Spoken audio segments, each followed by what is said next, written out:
Yeah, dude, and then he was like, 1v1 me, bro. And I said, dude, what's your KD 0.5? Oh, hey, what is up, guys? Welcome to my kitchen. It is Call of Duty season once again.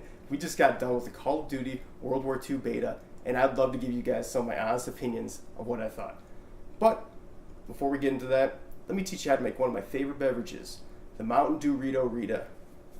It's got a little bit of Mountain Dew, a little bit of Doritos, and bam, baby, that G Fuel. So come on in, let me give you a little first-person perspective view on how to make this puppy, and then we'll get right into that review. First, we started off by grabbing your Doritos here. And now you're gonna want to open that bag up. So just follow the prompts on screen and get right in there. Don't be afraid to open it up a little bit. Grab yourself a handful of chips, okay? Just put them in there. You don't really gotta crunch them up or nothing. Just a nice healthy portion of chips in there, okay? Oh yeah, that's a crisp old crack on that bad boy. Oh, look at that. Just pour a nice generous amount of dew in there. Only some ice. Because you're gonna get a little warm, you're gonna get a little sweaty when you're playing this shit.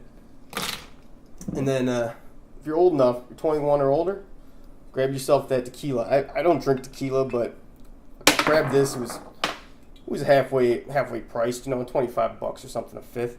You're just gonna want to measure yourself out a little bit of tequila there. Yep, there we go. All right, and then all you do is place that top on.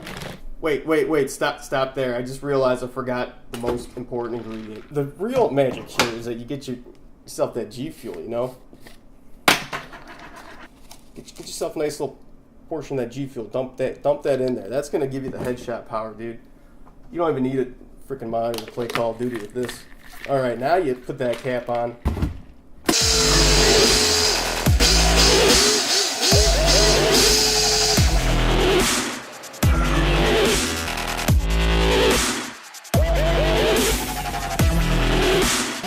Cheers, boys. That is delicious. But let's get into the real action here. The gameplay action. Alright, now we're all refreshed with our Ritas. Let's really break this game down, see what's good, not so good, and just what's absolute trash. One of the first things you'll notice when getting into a game is that the movement feels very natural, very nimble, very fluid, and it really encourages this run and gun gameplay that is pretty much the core of Call of Duty, this fast-paced gameplay.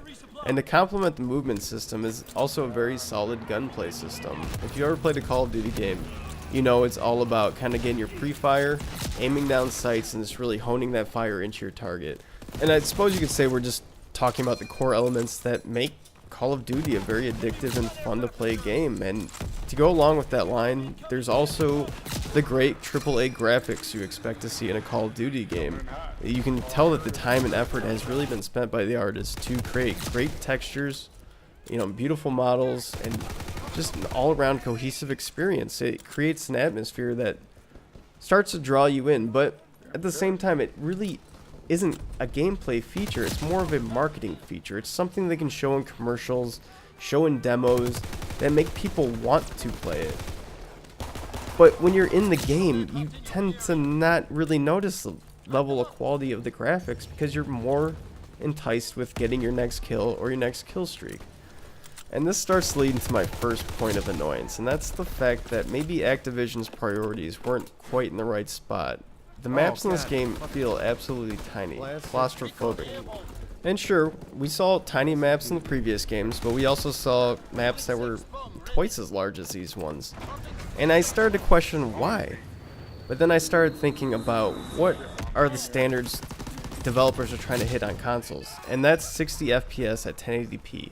Which makes me believe that Activision has had to scale back their maps to scale up their graphics, which isn't good for the players. It's not good for anyone except for their marketing team. And then it leads to the classic debate of Call of Duty spawn systems. We all know those spawns jump back and forth constantly as players cross invisible lines in the maps. But when maps are this tiny, and you're promoting people to play run and gun, all of a sudden spawn points are shifting constantly.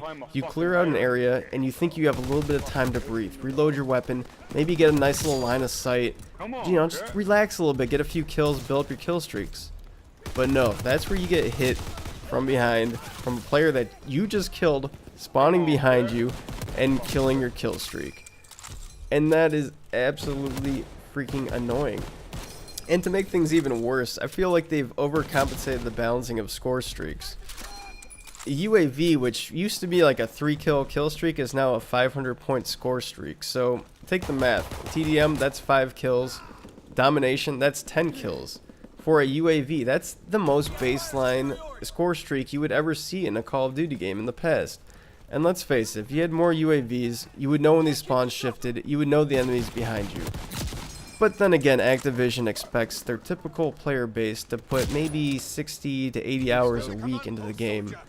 And when you put that much time in, I suppose you get a second nature for these things, and you don't really need the UAV. But for people who don't have that time, it might help people respect your game a little more and actually want to play it. But, you know, let's back up even a little bit more. Let's just talk about the user interface of this game. The main interface that greets you is pretty typical to a Call of Duty game. It has 3 options, you know, play online, settings, exit game. That's pretty simple, but you click the play online and then all of a sudden you have a totally different interface. And as you begin to explore this interface, there's even more menu options below those main top level options. And as you dig deeper, the names of these options become more and more cryptic. In today's world, user interfaces are supposed to be easy, intuitive, not something you need to learn how to use or decrypt what the heck they even mean. And some of the menu options aren't even where you expect them to be. If you want to exit the game, you have to click settings, and under settings is main menu. And then in the main menu is exit game. But why is main menu a setting? That's not a setting. That should be a base level navigation item to send you back to the main menu. It doesn't make any sense. Can you imagine if in your web browser, you click the back button, you had to go through 3 different menus? That doesn't make any sense. However, even more questions arise when you go to the Steam overlay. You expect to see your traditional Steam overlay, but instead you see the big picture mode. And why is this confusing? Well, Steam Big Picture Mode is the interface that Steam created for controller users, couch players, people who aren't using a keyboard and mouse. However, if you're on a PC and you're playing FPS, you're most likely using a keyboard and mouse and not a controller.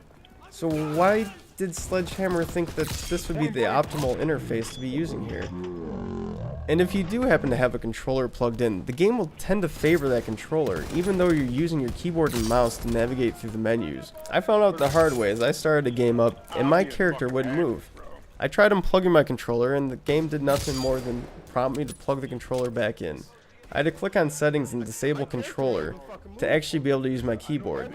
Most games made before this one are smart enough to detect what you're using, controller or keyboard, and you don't have to disable one or the other. It figures it out for you on the fly. Now I could keep going on the subject of lack of usability, but I think you get the point. Though maybe there's a good excuse why Sledgehammer didn't really focus a lot on the basic user interactions. Maybe they're more focused on innovation. Yeah. You know, a couple things, they seem so familiar to me, but I can't really put my finger on it. This new thing they got called a Bayonet Charge. Every frickin' time you press the sprint button, the game reminds you can use a Bayonet Charge. It's pretty cool. It's a pretty cool and original new feature that I've never seen before in any other game. Oh, and they also had a new game type called War. In War, you actually, they do something original. It's no longer just running around the map in a clockwise manner shooting people or capturing random points. It's more objective based. They split the teams into an offensive and defensive role, and you know, the defending team has to stop the opposing team from taking over a certain point. But if that opposing team takes over the point, then the defending team gets pushed back, and they can no longer advance in the section that they used to have. It's nothing like I've ever seen before in any type of war game. It's pretty badass if you ask me. You know, I really enjoyed it the first time I played it, but then I played it with a team that didn't know what they were doing, and I got salty. Very salty. Though this is about the extent of what I've gathered from the game from the 5 hours I played, and I think that 5 hours is probably all I'll ever need to play of this game ever again. It was kind of fun until that wore off after the first couple hours. Then it was a labor of love to get this content for you guys. So I'm sorry to say it, but I think Call of Duty is truly dead now. They're stealing ideas from Battlefield. They're taking elements that on their own are good, but combining them to create something that is absolute trash. Unlike a Duty WWII, which takes elements that are good on their own and combines them to create something that's just beyond good. It's delicious. It's keeps you coming back for more. Call of Duty. Sorry to see you go, buddy, but I pay you my respects. I'm holding that F down for a long time for you, buddy. We had good times. We had some bad times. But I can't see you anymore. Just like Doritos and Mountain Dew don't sponsor you anymore. You don't have a spot in my Steam library anymore. Until the next time, friends. There's an old saying in Tennessee, I know it's in Texas, probably in Tennessee, that says, "Fool me once, shame on you." If fool me, we can't get fooled again.